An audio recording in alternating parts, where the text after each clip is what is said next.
We need to stabilize her now. Her vitals are dropping. The hospital hallway was quieter than it should have been.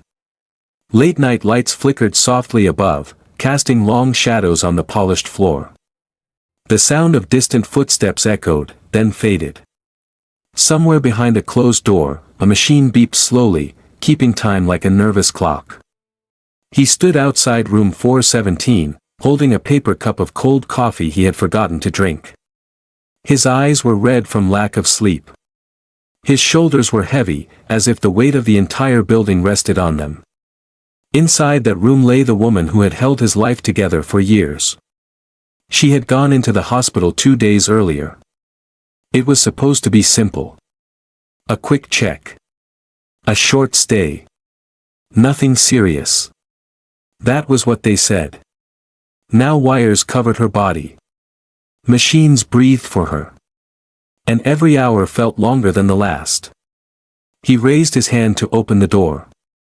That was when he heard the voices. 2 doctors stood just inside, near the foot of the bed. They didn't know he was there. Their voices were low, careless, almost bored. One of them sighed. Then the words came. "She's basically dead anyway." His hand froze in the air. For a moment, he thought he had imagined it. His mind refused to accept what his ears had heard. He leaned slightly closer to the door, his heart pounding. The other doctor replied, calm and detached. "There's no point pushing further. We've done what we can." The paper cup slipped from his fingers and hit the floor, spilling cold coffee across his shoes. Neither doctor noticed. He stepped back, his chest tight, his breath shallow. The hallway felt smaller. The walls seemed to press in on him. Dead? How could they say that? She was still breathing. Her chest was rising and falling. Her heart was still beating. He had just spoken to her hours earlier, even if she couldn't respond. He had held her hand. It had been warm. They were talking about her like she was already gone. Like she didn't matter anymore. He felt anger rise, sharp and sudden. But beneath it was something worse, fear. What if they had already decided to stop trying? What if this was it? He slid down into a chair against the wall, his hands shaking. His mind raced through memories he wasn't ready to face. Mornings filled with quiet conversations. Small arguments that now felt meaningless. Moments he had assumed would always be there. No one had warned him. No one had said it was this bad. He looked down at his phone, the screen still glowing in his hand. Earlier that evening, something hadn't felt right. A nurse's hesitation. A rushed explanation. A chart that didn't match what he had been told. That feeling, the one people call instinct, had pushed him to dig deeper. And what he found had scared him. He tightened his grip around the phone. Inside were records. Notes. Numbers that didn't add up. Test results that hadn't been explained. A delay that should never have happened. At first, he had told himself he was overthinking. Now, after hearing those words, he knew he wasn't. Inside the room, the doctors continued speaking, already moving on to the next patient, the next case, the next life. They didn't see her as a person anymore. They saw her as a conclusion. He slowly stood up. His legs felt weak, but his mind was suddenly clear. If they thought she was already gone, then they weren't going to fight for her. That meant someone else had to. He wiped his face with the back of his hand and took a deep breath. His reflection stared back at him from the glass, tired, scared, but no longer unsure. He wasn't ready to say goodbye. Not like this. Not because someone decided it was easier to stop. He stepped back toward the door, this time with purpose. The fear was still there, but it no longer controlled him. Whatever happened next, he wasn't going to stay silent. They thought she was basically dead. They were about to be very wrong. Before the machines. Before the silence. Before the words he was never meant to hear. Life had been ordinary. That was the part that hurt the most. Just 3 days earlier, she had been standing in the kitchen, arguing gently with him about something small. The kind of argument people forget 5 minutes later. She teased him for forgetting to replace the milk. He smiled and promised to fix it in the morning. There was nothing in her voice that warned him. No sign that this would be the last normal conversation they would have. Later that night, she complained of feeling tired. More tired than usual. He suggested rest. She agreed, waving it off like it was nothing. She had always been strong. Always the one who pushed through discomfort without making a scene. But by morning, something was wrong. Her face looked pale. Her movements were slower. When she tried to stand, her legs trembled. Fear flashed across her eyes for just a second before she forced a smile. "I'm fine," she said. He didn't believe her. They went to the hospital thinking it would be a quick visit. A few tests. Some reassurance. Maybe medication and a warning to rest more. The waiting room was crowded. The television played quietly. People scrolled through their phones, unaware that their lives were about to continue normally. The tests began. Blood samples. Questions. More waiting.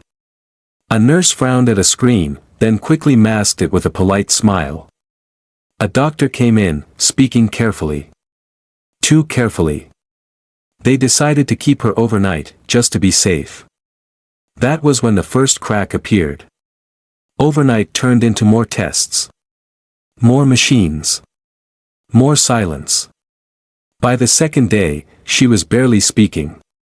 Her eyes struggled to stay open. When he held her hand, she squeezed back weakly, like she was afraid of letting go. Doctors spoke in groups instead of one-on-one. Explanations became shorter. Eye contact became rare. He noticed things others might miss. Charts were changed quietly. A test result appeared hours later than it should have. One nurse assumed he already knew something that no one had told him. Every question he asked was met with a soft answer that meant nothing. "We're monitoring her closely. We're doing everything we can. Let's wait and see." But waiting was exactly what was killing him. On the second night, her condition worsened. Alarms rang briefly before being silenced.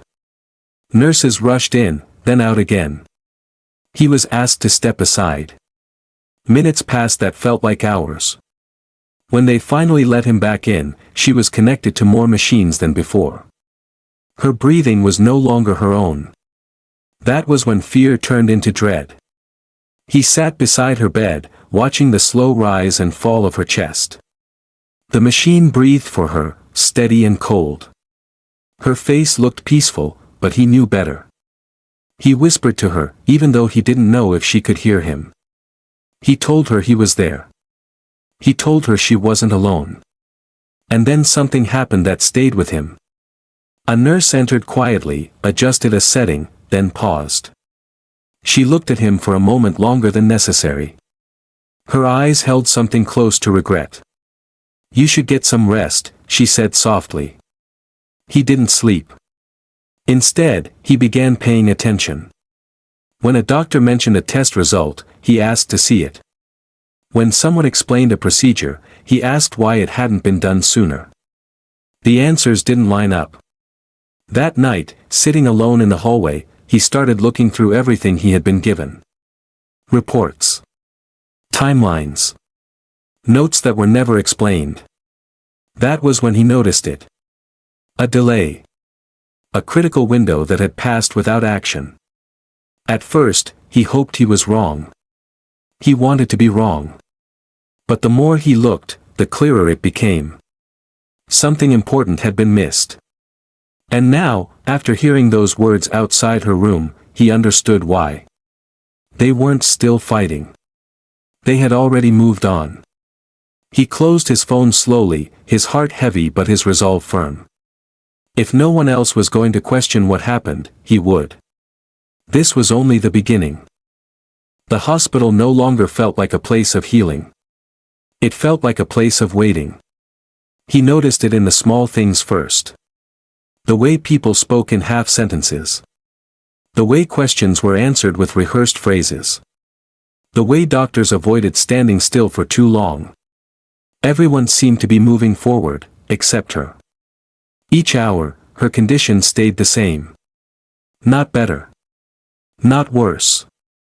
Just suspended in a quiet, frightening middle ground. The kind of place where hope slowly disappears. He sat by her bed, listening to the steady rhythm of the machines. The sound was meant to be comforting. Instead, it felt like a reminder that she couldn't breathe on her own. He studied the screen beside her. Numbers rose and fell. Lines moved in patterns he didn't fully understand, but one thing was clear. Nothing was changing. When a doctor entered the room that afternoon, he stood up immediately. "Is there any improvement?" he asked. The doctor paused, then shook his head gently. "These things take time." Time. That word again. Time was something she didn't have. He asked about the delayed test he had found. The doctor glanced at the chart, then quickly closed it. "That wouldn't have changed much," he said. The answer felt too fast. Too final. After the doctor left, he stayed behind, staring at the closed door. Something inside him shifted. A quiet realization settled into his chest. They weren't unsure. They were done. Later that evening, a nurse came in to check the machines. She worked carefully, efficiently. When she thought he wasn't watching, her face softened. He asked her quietly, "Can I ask you something?" She hesitated. "Is everyone really doing everything they can?" he asked. She didn't answer right away. That was all the answer he needed. That night, he sat alone in the hallway again, phone in hand.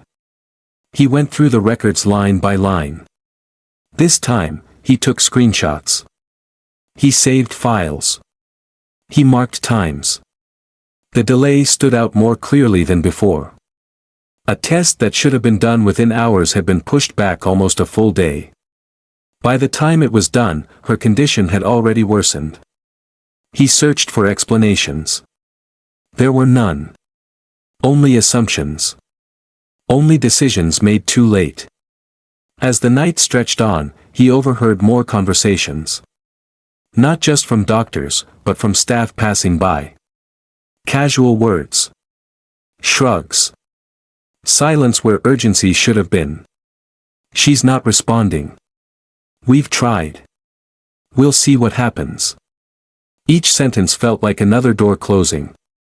At some point, exhaustion hit him hard. His body begged for rest. His mind refused. He thought about all the people who trusted hospitals blindly. Who believed that being admitted meant being protected. What happened when that trust was misplaced? Just before dawn, a senior doctor arrived. Older. Calm. Confident. He approached with careful words and a practiced tone. He spoke about outcomes. About expectations. About preparing for difficult possibilities. He never once said the word fight. That was when anger replaced fear. He listened politely, nodded at the right moments, and waited until the doctor finished speaking. Then he asked one question. Why was the critical test delayed? The doctor blinked. He looked at the chart again, slower this time. Minutes passed. The hallway seemed to hold its breath. "That's something we'll review," the doctor said finally. Not an answer. Not an apology. Just another way of moving on. After the doctor left, he sat alone with the truth. This wasn't just bad luck. This was a system that had quietly decided her outcome. Because she didn't respond fast enough. Because she didn't fit a timeline. Because someone, somewhere, had moved her from patient to almost gone. But she was still here. Her heart was still beating. Her hand still warmed his when he held it. And as long as that was true, the story wasn't over. He stood up, his tired body fueled by something stronger than sleep. If the system had given up, he wouldn't. He opened his phone again, staring at the evidence he had collected. Tomorrow, he wouldn't just ask questions. He would demand answers. Morning arrived quietly. Sunlight slipped through the narrow hospital windows, touching the floor in pale lines. The hallway looked calmer than it felt. People walked past with coffee cups and clipboards, starting their shifts like it was any other day. For him, it wasn't. He hadn't slept. His clothes were wrinkled. His eyes burned. But his mind was sharper than it had been in days. He stood outside her room again, phone in one hand, printed papers in the other. He had organized everything overnight, timelines, test results, notes. Every detail that had once been brushed aside now sat clearly in front of him. Inside the room, she lay still. The machine breathed for her, steady and cold. Her face looked smaller somehow, fragile beneath the thin hospital blanket. He stepped closer and gently took her hand. "I'm here," he whispered. "I'm not leaving." The door opened behind him. Two doctors entered, followed by a nurse. Their expressions were calm, professional, distant. One of the doctors began speaking, using the same careful tone he had heard before. Words about condition. Words about expectations. Words that prepared people for loss without ever saying it directly. This time, he didn't wait. He held up his hand. "I need you to listen," he said. The room fell quiet. The doctor looked surprised but nodded. He placed the papers on the small table beside the bed. His voice stayed calm, even though his heart was racing. "This test," he said, pointing, "was ordered early. It wasn't done until almost a day later." The doctor glanced down. "There are many factors. And this," he continued, not raising his voice, "shows her levels were already dropping before that delay." The nurse shifted uncomfortably. He showed them the timeline he had built. Side by side.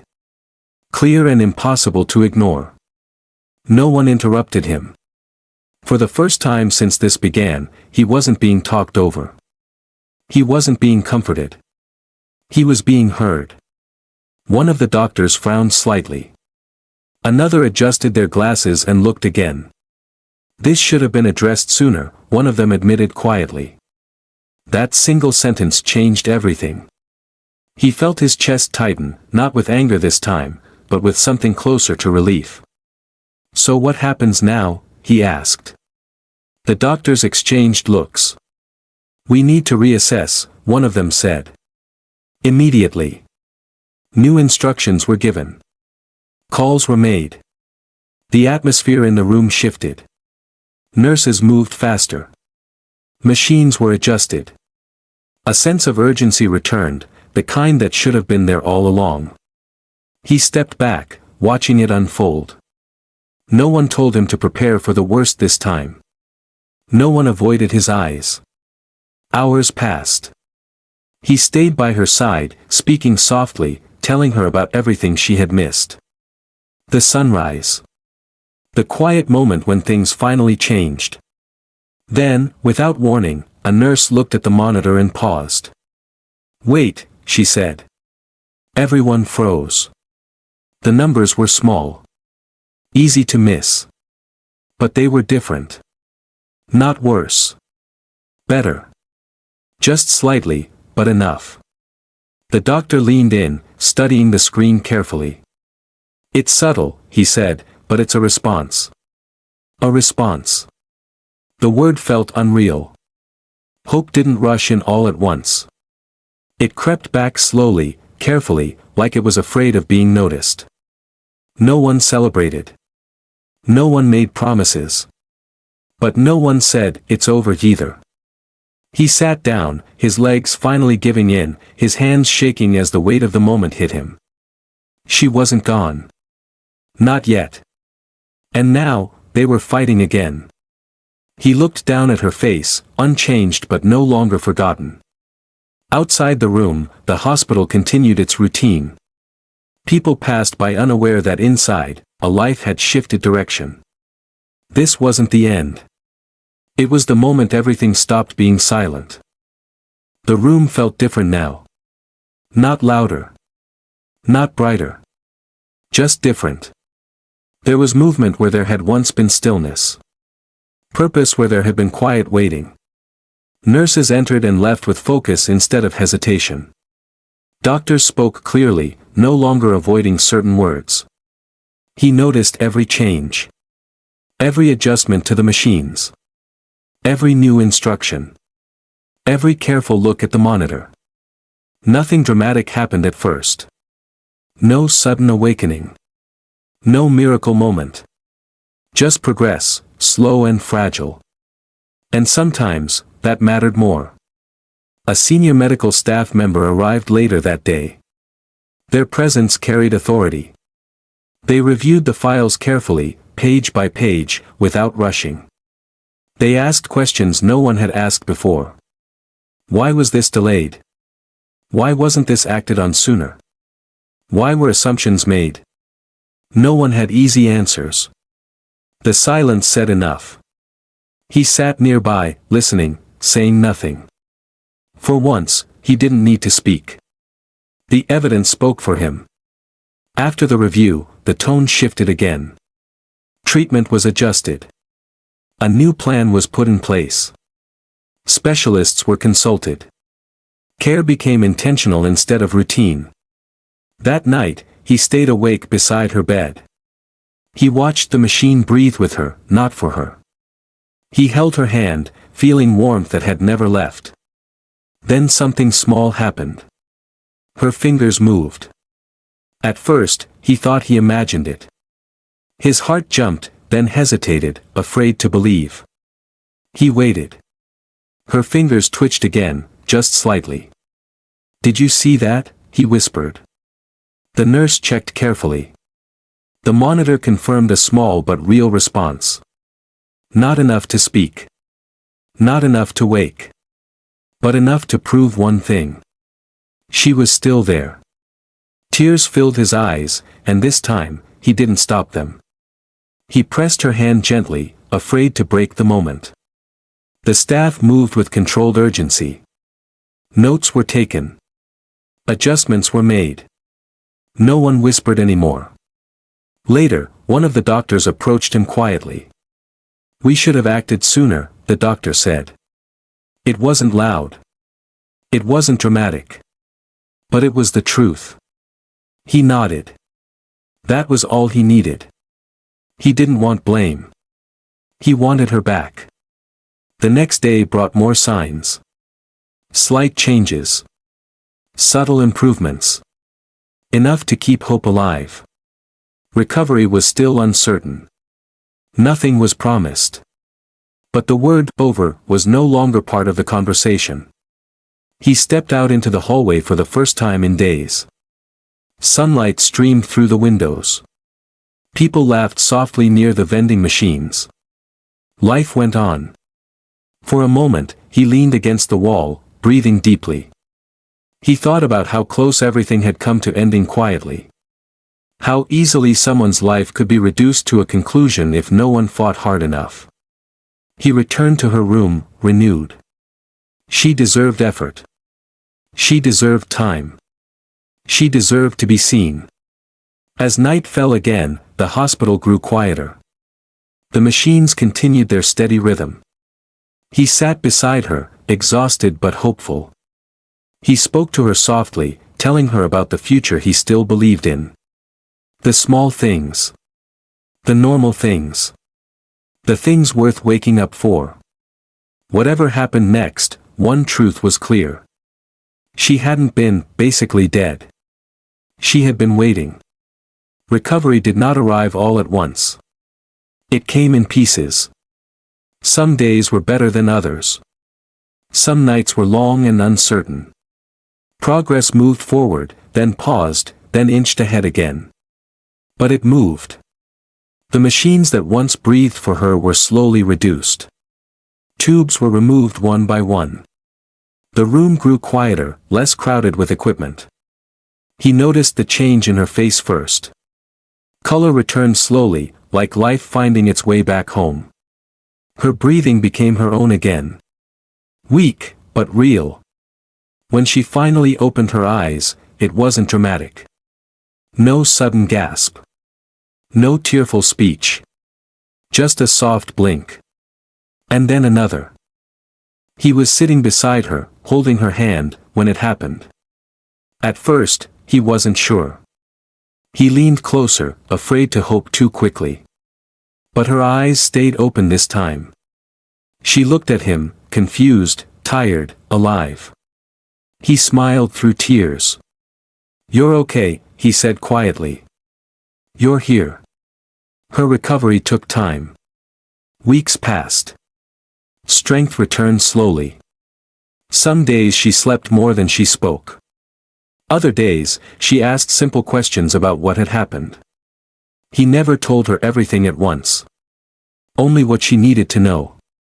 When she was strong enough, she learned the truth, about the delay, about the whispers, about how close everything came to ending. She listened in silence. Then she squeezed his hand. "Thank you for not giving up," she said. Those words stayed with him. As she healed, he noticed something else change, not in her, but in himself. He no longer trusted silence. He no longer accepted vague answers. He learned that asking questions wasn't disrespectful. It was necessary. The hospital eventually discharged her. Walking out together felt unreal. The same doors that had once terrified him now opened to sunlight. Life didn't go back to normal. It became more careful. More aware. More honest. They talked more. They noticed small things. They valued time differently. Sometimes, he thought about the moment outside that hospital room, the words he was never meant to hear. If he hadn't stopped. If he hadn't listened. If he hadn't spoken up. The story would have ended very differently. Not every story has someone who refuses to walk away. Not every voice is heard in time. That thought stayed with him. This wasn't just about survival. It was about presence. About standing still when others move on. About saying, "Not yet," when the world is ready to close the door. Months later, she returned to the hospital for a checkup. This time, she walked in on her own. No machines. No fear. Just quiet strength. As they left, he looked back once, not with anger, but with understanding. Systems are made of people. And people make mistakes. But people can also speak up. This story didn't end because someone decided it was over. It continued because someone refused to accept that answer. And that made all the difference.